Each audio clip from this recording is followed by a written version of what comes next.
الحمد لله رب العالمين،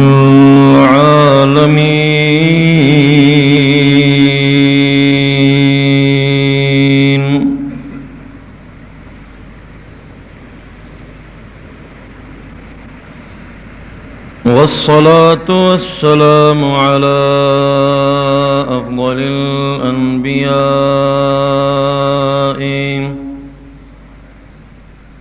والمرسلين.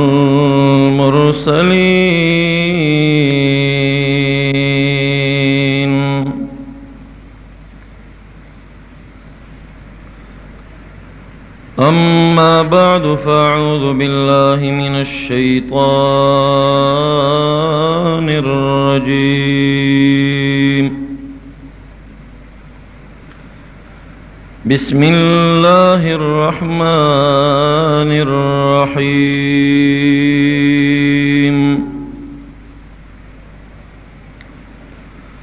قل بفضل الله وبرحمته فبذلك فليفرحوا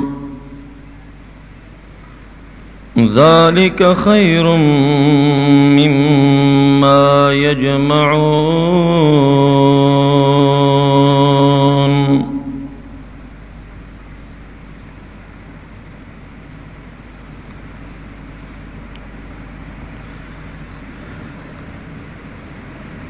وعن سهيل بن حنظلة رضي الله تعالى عنه أنه قال: لا يجتمع قوم على ذكر الله إلا نودوا أن قوموا مغفورا لكما قد بدلت سيئاتكم حسنات. رواه البيهقي في شعب الإيمان، وابن أبي شيبة في مصنفه،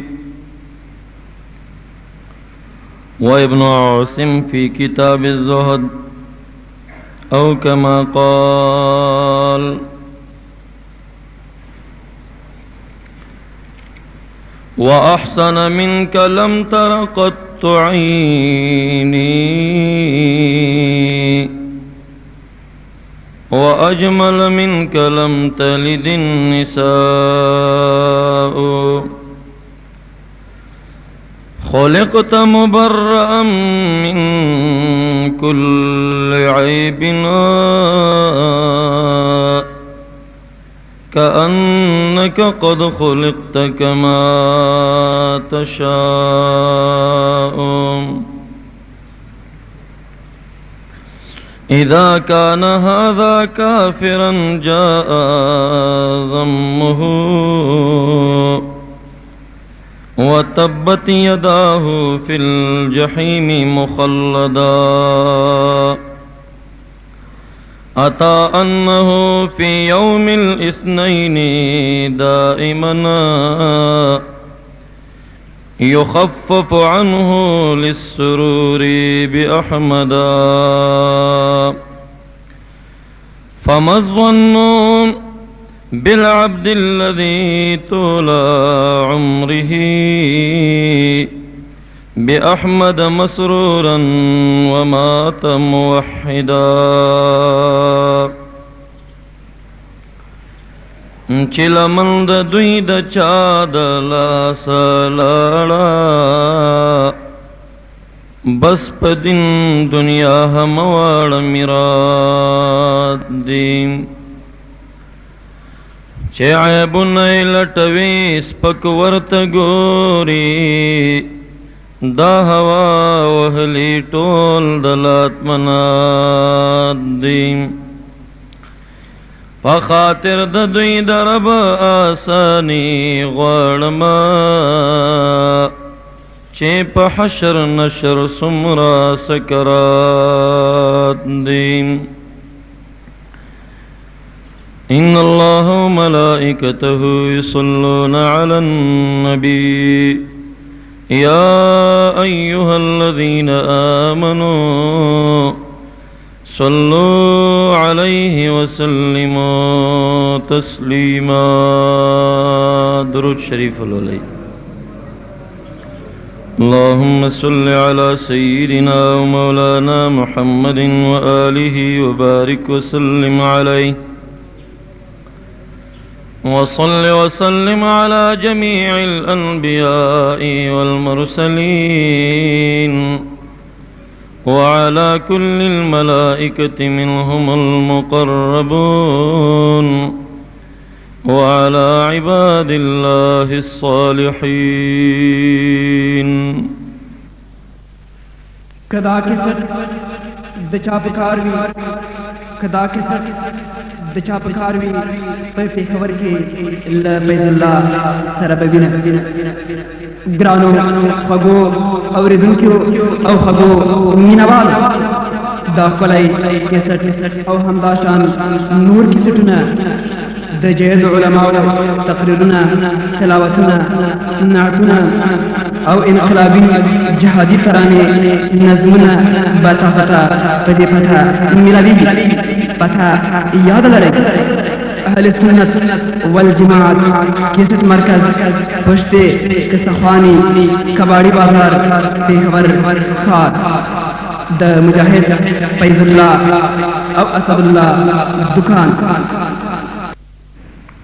زما د اسلام او د خوږی کلمې او د ښکلي دین او د سپین سپېڅلي مذهب مسلمانانو مشرانو کشرانو همزول د آقا انعامدار حبیبی کردگار احمد مجتبی امام الانبیاء فخری کائنات و موجودات محمد رسول اللہ صلی اللہ علیہ وسلم عاشقانو محبینو امتیانو، نننے بیان دا مقتضى الحال پا موافقت او دا زینو مخلصینو دوستانو دا بار بار التماس و غختنی دا پورا کولو دا پارا دا دی مسئلے وضاحت کی بیان کی دن کے دے چنن سبا عاشقان و محبین رسول د دنیا په ګډ ګډ کې چې څومره دي په ربیع الاول یعنی دغې میاشت کې او یا د دین وړاندې او دین وروستو په تمام ایام او تمام شهور و میاشتو کې هغوی د محمد عربي صلی الله علیه وسلم دی دنیا ته په راتلو باندې خوشحالین مناوی او پاغی بانی محافل او اجتماعات جوڑی پنم دا میلاد باندے مولود باندے نو دغه محافل د تمام دنیا عاشقان او امتیان او نیکان او اهل السنه والجماع او د خپل عقیدې خاوندان جایز غني د ثواب په نیت باندې داسې پروګرامونه جوړی چې پاغي کې خپل خپل قاریان حضرات حقانی خپل علما او دا شان مداحان مصطفی او شیرین زبان نطخوانان هغوی ته ورکی دعوتونه ورکی او ورسره په زمن کې د محبوب صلی الله علیه وسلم پسې د ایصال ثواب په نیت باندې صدقات او خیراتونه هم کوي. دشمنان رسول د اسلام په جامه کې تفرقه ګډون کې خلق پسپینه جامه کې د دین ډاکوان او غله هغوی دا شان محافلو ته بدعت وای، ناروا ورته وای، حرام ورته وای. هغه علما چې دې محافلو ته روا ویلی دي جایز ویلی دي هغوی ته قسمه قسم بد نسبتونه کوي. دا پکې بند کړي نو نننې بیان د دوستانو د التماس پوره کولو دپاره د دې مسئلې لږ وضاحت سامعینو حضراتو ته عرض کوم او څومره حضرات چې زمونږ آواز د FM په ذریعه باندې اوري او یا رستو د ریکارډ نه اوري ټولو ته دا سوال کو غوښتنه کو چې بیان د اول نه تر آخره پورې د زړه په غوږونو باندې واوري او د بعضې بېدینه خلکو په خولو دې نه تېروځي چې هغوی وویل چې دا بدعت دی، نو ډېرو امیانو هم دا خبره په ژبه ترانه کړه چې میلاد بدعت دی او مولود ناروا دی. دا څه وړه خبره نه ده، بلکې دا یو عظیمه خبره ده چې د محبوب صلی الله علیه وسلم د یاد دپاره، د هغه د مناقب او معجزاتو د بیان دپاره، په هغه باندې د صلات و سلام دپاره، د هغه د ایصال ثواب کې د ایصال ثواب په نیت باندې صدقاتو او د هغې محافلو ته یو سړی بدعت او ناروا وایي، در حقیقت چې هغه جایز دی. نو په دې مسله کې دغه انسان ته د ایمان د دیوال د نړېدو خطره ده. نو ټول عوام او خواص دی دا بیان د زړه په غوږونو باندې واوري او بیا د خپل ګریوان کې سر ټیټ کړي چې آیا دې باندې د بدعت اطلاق کېدی شي که نه، او یا که کېدی شي هغه بدعت حسن دی که بدعت سیئ دی او ناروا بدعت. او د دې متعلق به د فقهاو تصریحات، د محدثینو اقوال، او آخره کې انشاءالله د دیوبند د اکابرینو او د شیخ خاندان شاه ولی الله محدث دهلوی رحمت الله علیه او د هغه د والد ګرامی شاه عبدالرحیم سے فتوی هغه به انشاءالله پیش کیږي، او د دیوبند د مشایخونه د حاجی امداد الله مهاجر مکی رحمت الله علیه فتوا هغه به انشاءالله پیش کیږي. او زمونږ څومره حوالجات چې دي انشاءالله استدلالات به من القرآن والحدیث وي، او بیا ثانیاً تایید دپاره به د فقها و محدثینو هغه اقوال پیش کوم چې هغه اقوال به اکثراً 600 700 800 کاله پخواني وي، د دې زمانې به نه وي. او کم خلک چې دې پروګرامونو محافلو ته بدعت وایي، ناروا ورته وایي، که تاسو د هغې بیانات اورېدلي وي او یا یې واورئ نو هغه به ټول اردو درته وایي. د هغه ملا قول به پیش کوي چې یا اوس هم پنجاب کې ژوندی دی کراچۍ کې، او یا چېرته 15 کاله مخکې مړ شوی دی، فلانی دا ویلي، بستاني دا ویلي. عوام مسلمانان رونه دا تحقیق به نشي کولی چې دا ملا څوک دی او د کومې زمانې دی. مونږ به د داسې خلکو فتوا نه پیش کوو چې هغه اوس هم په کراچۍ او پنډۍ کې ناست وي، او یا دا چې نن 19 کاله مخکې مړ وي. نه لا اقل دا څه د پاسه 100 کاله پخوا او د هغې نه د وړاندې علما کرامو فتوی به مونږ دې مسله کې انشاءالله په آخر کې عرض. اولا هر یو محفل او هر یو کار د دین چې هغې ته څوک ناروا وایي نو اول به د هغې په حقیقت باندې ځان آګاه او خبرئ. زمونږ محافل د محفل میلاد پدې کې عاشقان رسول او محبین مصطفی یو څو کارونه کوي. یو د هغې نه ده چې عاشقان د دې خبرې اظهار کوي چې نبی اکرم صلی الله علیه وسلم دی دنیا ته راغلی رحمت للعالمین، مونږ په دې باندې خوشحال یو او اظهار د خوشحالۍ کوو. د محبوب علیہ السلام دی دنیا ته په راتلو باندې خوشحالي په محفل میلاد کې کیږي. دویم په محفل میلاد کې د محبوب صلی الله علیه وسلم د ایصال ثواب د پاره خیرات او صدقه کیږي، او بعضې ځوانان او باتوران هغوی ورکی ګډان او غوایان او نور شینو ملالۍ قربانیان یې ورکی کوي. دریم زمنګ په محفل کې د محفل په آغاز او په شروع کې د قرآن عظیم الشان تلاوت کیږي. څلورم زمنګ په محفل کې د محبوب صلی الله علیه وسلم نعتخوانی او مدحخوانی او صفتخوانی کیږي. پنځم زمنګ په محافلو کې د قرآن او د حدیث د ترجمې د نچوړ نه د علماء کرامو د منبر نه بیان نشریږي. دا 5 خبرې زمنګ په محافلو کې وي. او شپږم په دغه صلات سلام، په درود، په واعظ و نصیحت، په ذکر و اذکار، په صدقاتو په دې ټولو باندې اجتماع جوړیږي، راغونډیږي خلک ور باندې. دا شپږمه خبره زمونږ په محفل میلاد کې وي. تاسو هم لیدلی دي، مونږ هم لیدلی دي. زمونږ میلاد کې یو د محبوب علیه السلام په ذات خوشحالي ده، دویم ورکی د قرآن کریم تلاوت دی، دریم د محبوب علیه السلام په نوم پسې سال ثواب کې صدقات دی، څلورم ورکی نعتخوانی او سیرخوانی ده، پنځم ورکی واعظ و نصیحت دی، او شپږم ورکی جوړول د اجتماع دی په دغه ښکلي کارونو باندې. اوس یو شخص چې زما دی محفل ته ناروا وي، حرام ورته وي، بدعت ورته وي، یا به وایي چې ستا دا خوشحالي د محبوب علیه السلام په ذات چې ته کومه خوشحالي کوې نو دا خوشحالي دې ناروا ده، دغې به جواب واوري.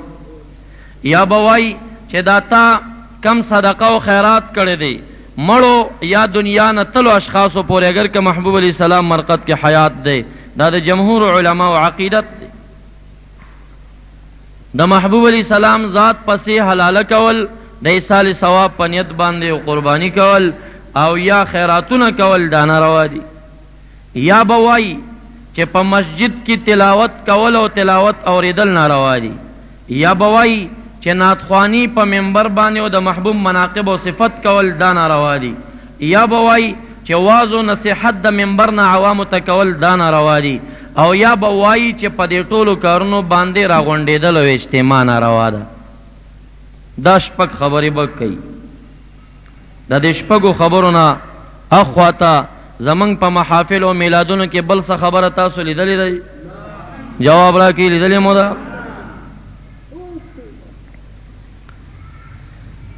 که څوک وایي چې د محبوب علیه السلام په ذات باندې خوشحالي کول،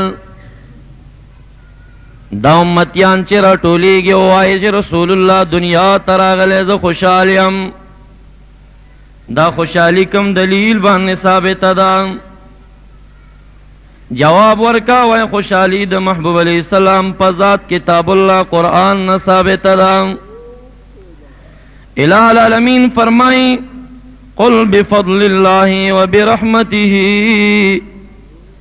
وید اللہ محبوبا امت تا دا سیلانو کا بفضل اللہ چی دا اللہ رب ذوالجلال پا احسان باندے، وبرحمته او دا رب ذوالجلال پر رحمت باندے، فبذالک فلیفرحوا، پس پدغا فضل و رحمت باندے ذالک اسم اشارہ دا پا اعتبار دا کل واحد باندے فضل و رحمت دوڑو تراجید،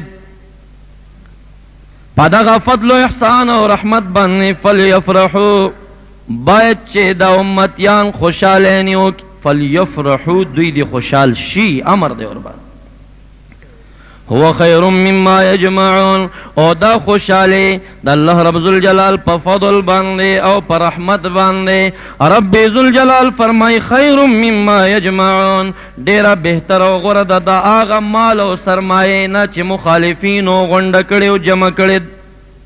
منکرین نے خدا و رسول چی سمر دی دشمنان اغوی چی مما یجمعون کم جمعواری دا دنیا کڑے دا مالدار دی سرمائی لري، د دوی د دې جمعوارینا دی غریبان و مساکین و عاشقان رسول و محبین مصطفیٰ دا پارا الہ العالمین فرمائی چې د خدای تعالی په احسان او د رب ذوالجلال پر رحمت دا خوشحالی چې کم دا دا د مالدار و د سرمایین دی غریب ته بهتر او غوره ده.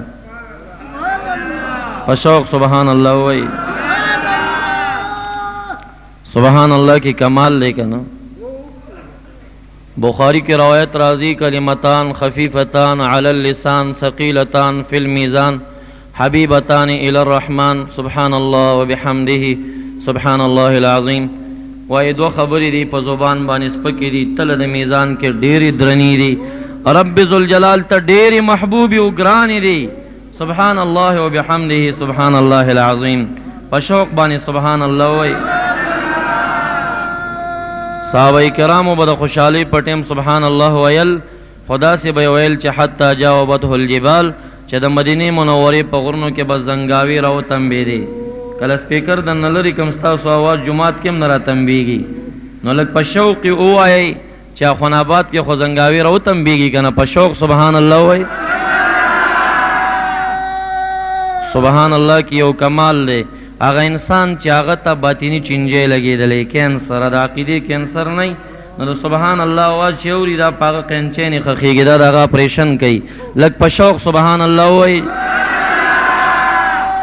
جزاکم الله کوای چې د محبوب علیه السلام په ذات خوشحالي مه کوه دا فتوه د ده د قرآن کریم خلاف ده رب ذوالجلال محبوب ته اعلان کوي چې زما په احسان او رحمت د امتیان خوشحالۍ وکړي احسان څه شی دی فضل الله ذلک فضل الله یؤتي من یشاء د وحی متعلق د قرآن کریم د نزول متعلق چې یهود نصارا محبوب علیه السلام سره بغض ځکه کوي چې دا ولی په بنی اسرائیلو کې دا وحی را نغله او دا په قریشي خاندان هاشم کې راله بني هاشم کې نه اله العالمین ورته آیت نازلی چې دا ذلک فضل الله دا نزول د وحی چې کم دی ورالېږل د جبرائیل علیه السلام یو شخص ته او نزول د کتاب الله قرآن چې کم دی دا فضل الله د خدای تعالی احسان دی او دا د خدای خوښه دی یؤتي من یشاء چاته چې د خدای خوښه یې هغه ته یې ورکوي دی کې ستاسو څه کار دی الہ العالمین دا شخصیت او دا بهترین ذات په قریش او د بنو هاشم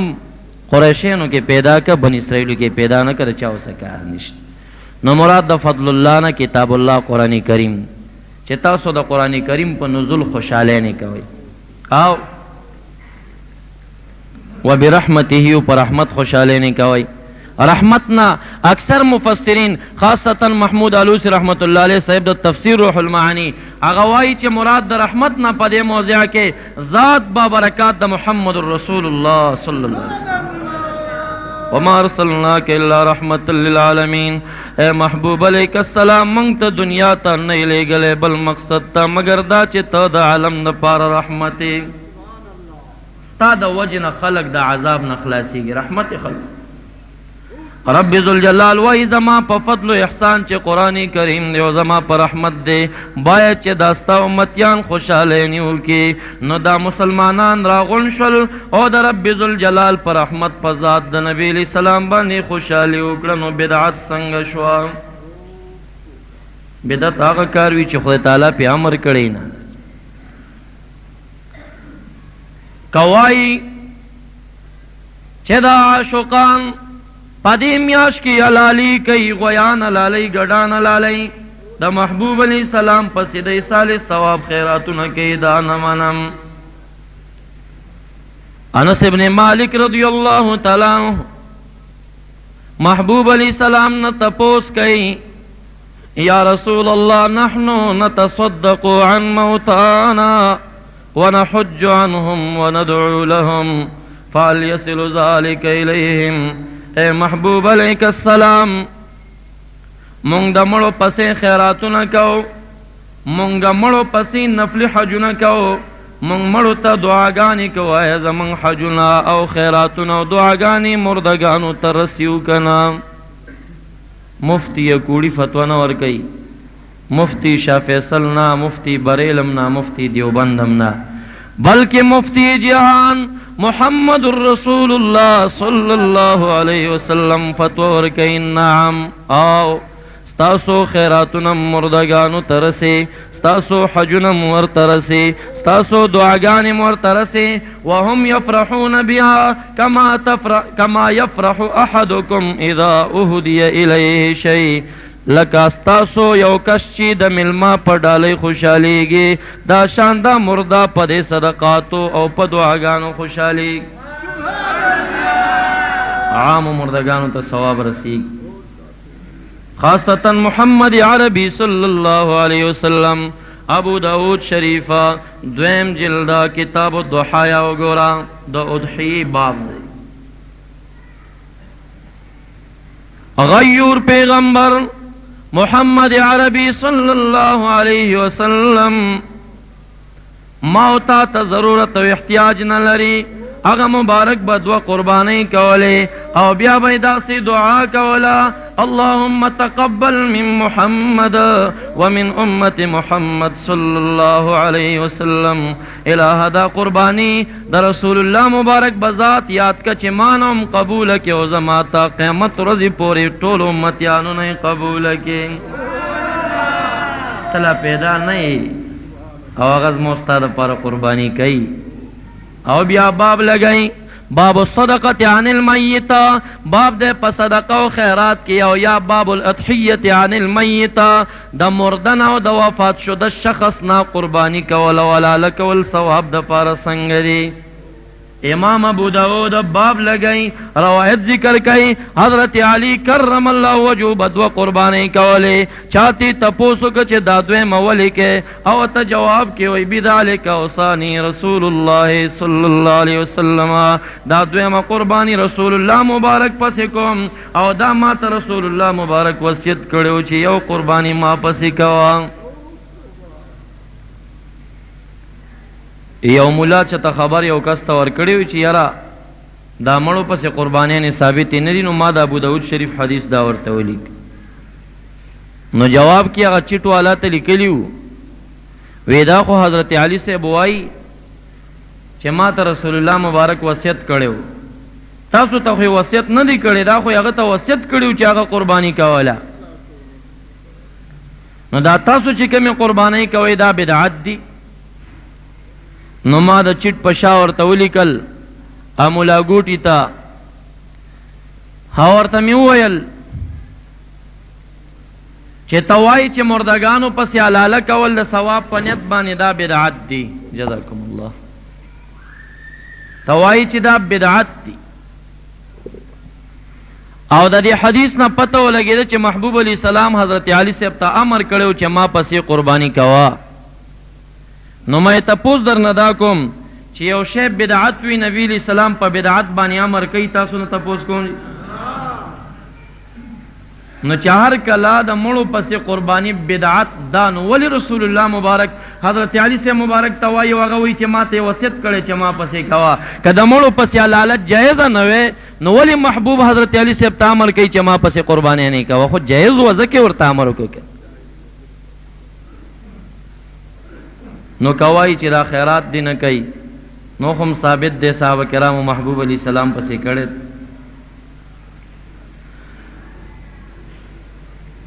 او کوای چې تلاوت ناروا دی او د تلاوت اوریدل ناروا دی. ورتل القرآن ترتیلا، رب ذوالجلال فرمای قرآن کریم پخکل لستو باندې الولا.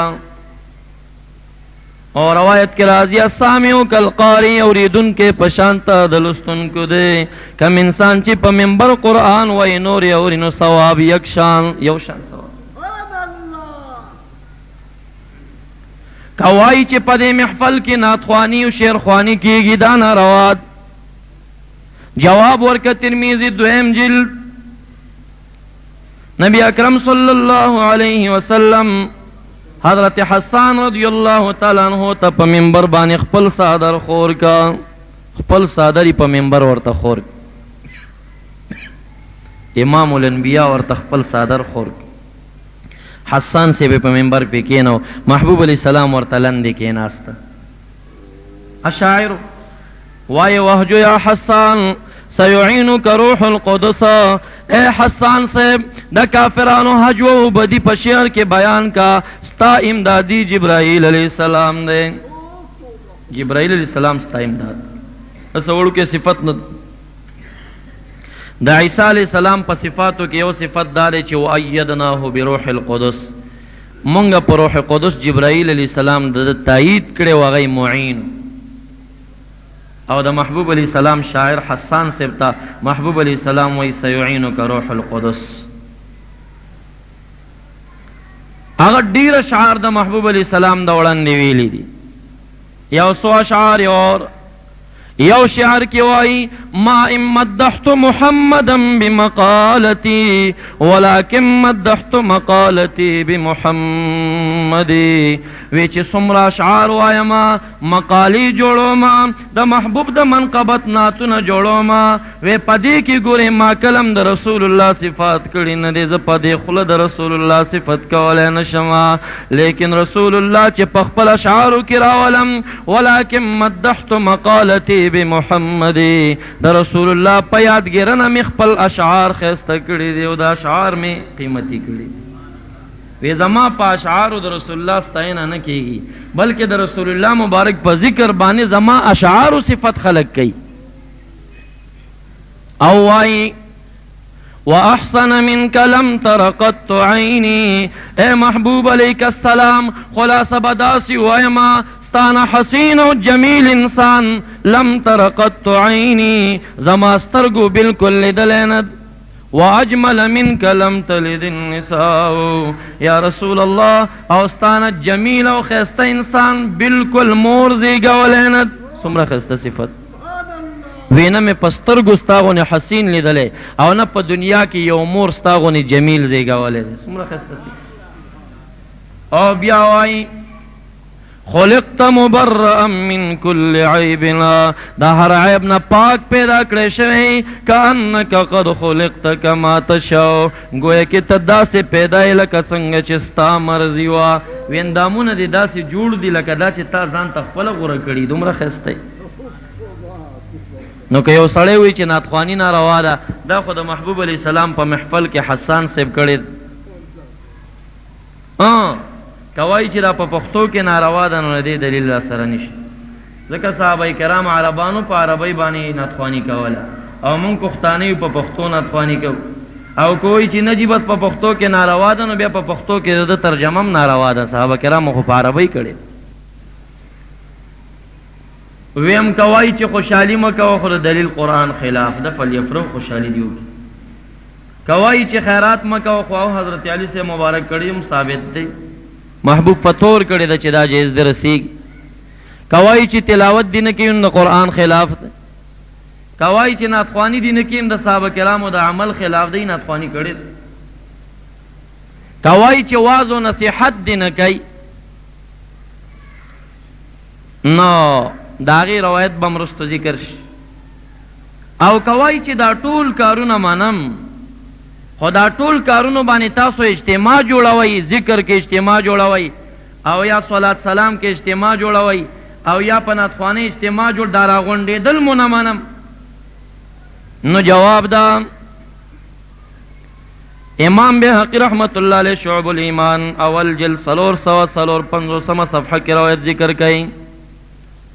مصنف ابن ابی شیبہ نہش پیتما صفحہ شپگم جل کی روایت ذکر کئی. کتاب الزہد لابن ابی عاصم اول جلد 215 صفحہ کی ذکر کئی. امام مسلم رحمت اللہ علیہ 2000 او شپگ اویم صفحہ کی روایت ذکر کئی. اغا چی دا طول صفحات یو شان دی. دارمی دا حدیث کتاب اول جل یو سلو در لسم صفحہ. ابو داود دویم جل یو اویم صفحہ. مسند عبد بن حمید اول جل 202 صفحہ. دی طول دا روایت ذکر کرے دے. روایت دا ابی ہریرہ ہم دے دا ابو سعید الخدری ہم دے دا انس ابن مالک ہم دے. درے روایات دی. نبی اکرم صلی اللہ علیہ وسلم فتوح کی فرمائی مجتمع قوم فی بیت من بیوت اللہ اراغن بنشی اجتماع بجوڑن کی یو قوم پا کورنو دا خدا تعالی و مساجدو پا یو جماعت کی نبی علیہ السلام و یو قوم با اجتماع جوڑن نکی سکار کئی یتلونا کتاب اللہ چی یو دا قرآن کریم تلاوت کیا او یتدارسونہو یا دا قرآن کریم درس کئی وازو نصیحت دا قرآن درس و بروایتن او یذکرون اللہ او یاداسی یو قوم چی آغی دا رب ذوالجلال ذکر کیا. مفتی اعظم نوائی چی دا اجتماع بدعت وائی کا پا تلاوت او پا وازو نصیحت او تدریس دا قرآن باندے او یا پا ذکر دا رب ذوالجلال بانے اجتماع جوڑا شوا. الہ العالمین دیرا غنڈی دن کو خلقو تلس کامیاب یو برخی ورکی لس ویما سلور نصیبی ورکی سلور نصیبی. اول حفت بیم الملائکہ فرشتی دا رحمت ورن وزرن غاڑی سنگا آغا فرشتگان چی مقرر دی نمشکات طویل حدیث تا اشارت چتاسو دا ذاکرین اڈل پیدا کئی یہ اڈل پیدا کی آوازو کی حلم و حلم و راشی دل تا ذاکرین را غنڈی فرشتگان تی وزر دا رحمت راون غاڑی رب ذوالجلال تورسیگی. الہ العالمین ورطوی پیدا مکرسی غختل وی جنت وی سن پنا وی جہنم نوی جنت و جہنمی لیدلے وینا وی کی لیدلے بیا بی دیر اسرار پا دغی ذکر او دی محفل بانی کول. الہ العالمین با دی فرشتگانو توی تاسو ٹول گواشی چی دغ انسانان چی پا دغ ذکر مجلس کی را غنڈو ما ٹولو تبخنا کری دا ټول می بخلی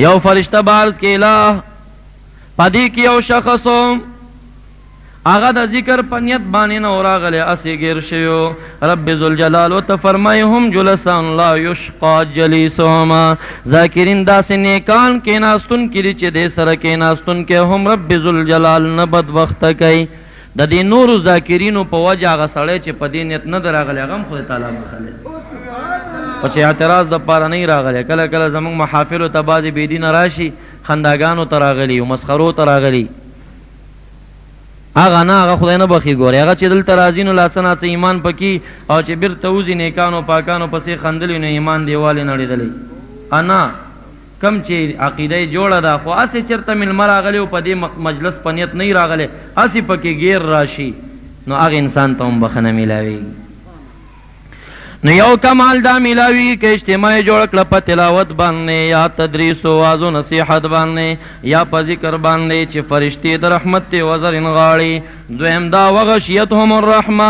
او د رحمت الله رب ذوالجلال پر رحمت کی پټي ونزلت عليهم السکینه او دل آرامی په نازلای وذکرهم الله فی من عنده او خدای تعالی د فرشتگانو په ډله کې یادای التوي چې زما بندگان په داسې محفل کې راوړي نو مونږ حیران یو چې زمونږ د محفل کې آخر بدعت څه شي نو خو کا خوشحالی بدعتی خو قرآن امر کړی چې فلیفرحو کا خیرات بدعتی حضرت علی صاحب کړی دی او محبوب علیہ السلام فتوا ورکړی چې رسی کا تلاوت بدعتی خدا قرآن خلاف د تلاوت خود هم کوي کا تدریس او واعظ و نصیحت بدعتی نو محبوب دلته په دې حدیث کې فتوا ورکړه چې سلو رجل ملاوي کنات خوانی بدعت وینو حسان صاحب د محبوب علیہ السلام په مخ کې کړی ده ترمذی دویم جل روایت او کوي چې په دې ټولو کارونو اجتماع بدعت ده نو محبوب فرمای مجتمع یو اجتماع په یو جماعت کې جوړه نشي مگر الہ العالمین بسلور اجر غ انسانانو ته ورکي او دا قلقلا شاوی نه بدعت ده نه ناروا ده نه حرام ګریوان ستاسو خپل چې د دې قلقلا شا فتوا مانی چې دا عرش په درته لګیای چې دا بدعت او دا بدعت او کده محمد رسول الله صلی الله علیه وسلم فتوا معنی ای کې زمونږ تاسو سره کوم اختکار نور نشته بل روایت کې راځي روایت د مسند احمد دویم جلد 399 صفحه ده او الجامع لمعمر ابن راشد یولسم جلد 20 صفحه ده ایک راضی نبی علیہ السلام فرمائی مجتمع قوم قط فیقوموا قبل ان یذکر الله داسی و اجتماع به جوړ نشي چې دای د مجلس نه پاسیږي او د خدای تعالی ذکر ورکوونه کی الا کانما تفرقوا عن جیفه حمار مگر چې دا کم مجلس کې د رب ذوالجلال ذکر ونه شو او به ذکر اجتماع تیر کړه اجتماع وکړه لکه دی چې دا غونډې کوي کانفرنسونه کوي خو د رب ذوالجلال ذکر ورکې نه کوي او زمونږ په اجتماع کې د رب ذوالجلال ذکر وي نو وای چې کم ځای کې اجتماع جوړه شو او دا خلک خواره شول خو د خدای تعالی ذکر ورکې ونه شو دا داسې دي کانما تفرقوا عن جیفه حمار لکه یو مردار خره خوړلو ته چې راغونډ شوي یو د هغې نه بیرته پاڅېدلي دا داسې اجتماع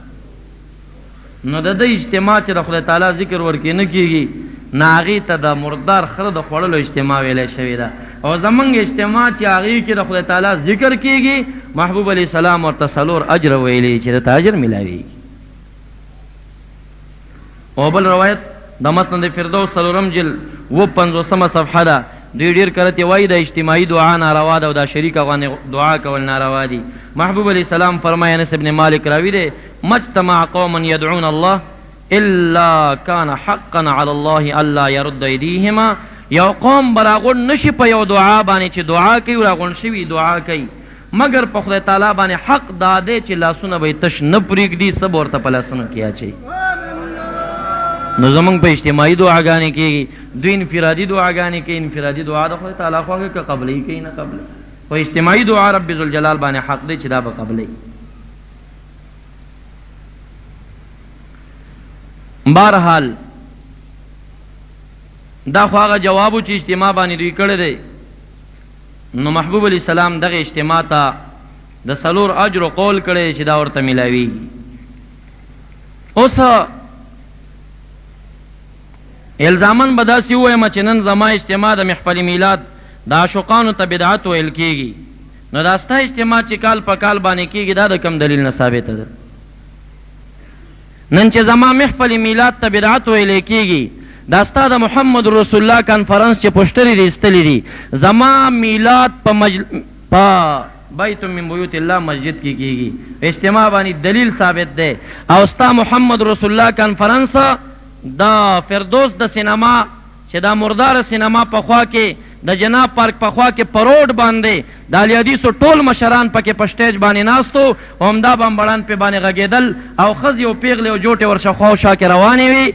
هغه محمد رسول الله کانفرنس روا دی او د عاشقان مصطفی محبین مصطفی په یو جماعت کې یو پاک موضع کې د محمد رسول الله یادګیرنه ناروا ده. هغه د کوم ځای نه ثابته ده بیا؟ او دا ستا شب جمعې او دا ستا سیروزي او دا چیلی او څلور میاشتې او کلونه دغه یو باندې حدیث نشته دی، دا د کوم ځای نه بیا ثابت دی؟ نو داسې اعتراض مه کوه چې د ډس سره الوځي، او داسې اعتراض مه کوه چې واپس دا ټولې ګوتې بیرته په تا دردن نه کېږي.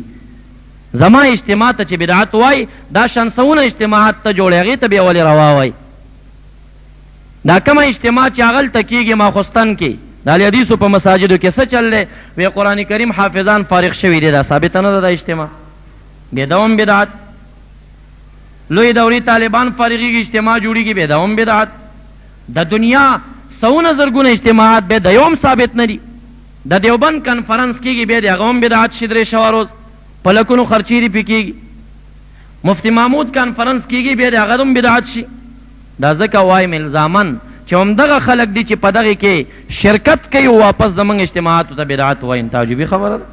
باو که تجرو بی لا تجرو، ستا بی وزیر ورکیو زما به نه ورکوي. په آخره کې د چند محدثینو فتوی پیش کوم چې محدثینو علماو دې محافلو ته څه ویلي دي. دوی خو هم فتوی پیش کړي دي، یو 15-14 د اردو کتابونو. یوه حواله یې صحیح ورکړې ده چې د امام رباني رحمت الله علیه د کتاب د مکتوبات نه یې ورکړې ده، لیکن هغه 3 پاڼې مکتوب دی، 3 پاڼې پریښې ده او یو کرښه یې راټینګه کړې ده. دا د هغه یو مرید دی او هغه مرید یې قوالي غږوله، ډمامې غږولې او د ډمامې مجلس ته د بدعت ویلي دي او ورته یې ویلي دي که رسول الله ژوندی وی نو په تا باندې به یې رد کړی وی. او هغه مرید ورته خط کې لیکلي دي چې دا مونږ ډېر ښه محفل کوو. نو دی راپورته شوی دی، هغه فارسي عبارت د مکتوبات امام رباني نه ویلی دی چې وګوره امام رباني صاحب هم دې محفل ته بدعت ویلی او هغه ویلی دی، خو هغه د قوالۍ او د هغه ډمامو مجلس ته چې کوم دی دا نسبت کړی دی. د نیکانو د شیرخوانۍ مجلس ته هغه دا نسبتونه نه دي کړي. هغه پخپله د اشل محافل د مریدانو به جوړول، اجتماعات به یې جوړول. او یو حواله د مدخل یې ورکړې ده او د مدخل حوالې تفصیل به انشاءالله زمونږ په حواله جاتو کې راشي. هغه لفظ په هغې کې دا دی چې هغه محافل چې هغه مشتمل په محرماتو باندې دي، هغه محفل چې په هغې کې حرام کارونه کېږي او چې حرام کارونه ورکې کېږي هغې ته څوک هم روان شي ویلی. او زمونږ په اجتماع کې حرام کار نه کېږي، یا تلاوت دی، یا واز و نصیحت دی، یا نعتخواني ده، یا صدقات خیراتونه دي، یا په دې باندې اجتماع ده، یا ذکر و اذکار دی. نو په دې کې یو هم ناروا کار نشته. اولا ابن حجر اسقلانی رحمت الله علیه فتوا حسن المقصد فی عمل المولد، امام جلال الدین سیوطی رحمت الله علیه کتاب لیکلی دی. په هغې کې د ابن حجر اسقلانی رحمت الله علیه چې لوی محدث شافعي مذهب دی او د بخاري شرح فتح الباری په ډېرو جلدونو کې لیکلی. هغه وایي وقد ظهر لی تخریجها علی اصل ثابت، وای د میلاد النبی ثبوت د پاره ماته یو ثابت اصل ذهن ترازی. هغه دا ما ثبت فی صحیحین چې بخاری او مسلم کې شته. نبی اکرم صلی الله علیه وسلم چې مدینه منورې ته راغی فوجد اليهود یصومون، ګوري چې مدینه منورې یهودیان روژې نیسي. یوم عاشورا، ورځ د عاشورا. تپوس یې وکړه چې ولې دا روژه نیسئ؟ وی دا هغه ورځ د اغرق الله فیه فرعون چې فرعون خدای تعالی غرق کړی دی او موسی علیه السلام ته نجات ورکړی. فنحن نصومه شکرا لله، مونږ د رب ذوالجلال د شکر گزارۍ د پاره روژې نیسو، یعنی خوشحالي ور باندې کوو. دی وایي فاستفاد منه فعل الشکر لله تعالی على ما من به في يوم معین. د دې نه پته لګېږي چې د خدای تعالی د شکر گزارۍ د پاره په یو ورځ معینه کې د یو نعمت شکریا ادا کول چې کم دی دا د دې نه جایز ثابتېږي.